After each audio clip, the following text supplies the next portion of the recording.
I said, we were staying in a hotel in Havana, and I got up super early before dawn and left. My wife is still sleeping.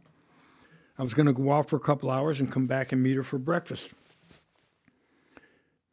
I went walking along, and it was dark, and I come to the harbor, and I see these vessels out there, these ships out there moored in the harbor, and there's smoke coming up, and there's a tremendous, very dramatic sky of thick storm clouds, and the sun was just coming up and shining down with cathedral lighting, they call it, when the beams of sun come down through the clouds, and there was men fishing in the water and other men hanging around.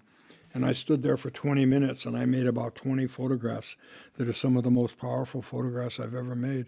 I'm standing there crying at dawn because I knew how powerful this situation was, and I was shaking. I was easy to get that shutter speed up. You know, it was dark, and I was shooting probably a 30th of a second or a 60th of a second. I'm looking at one of the photographs right now.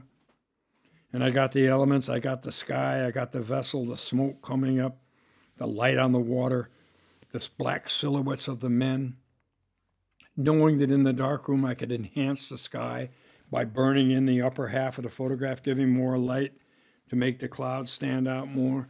These are wonderful situations that are going to cause you to cry and shake at the same time. But you're crying with joy. You're crying with an emotional outlet. You're moved in so much that you're in this magic situation that you can make these visual masterpieces with a fine camera that's not going to let you down, and to know that it's a vertical format or it's a horizontal format, and to make sure that you remember all the different thoughts that go into making the photograph, remembering to get the focus, get the framing, get this. All these things go out the window sometimes when the action starts.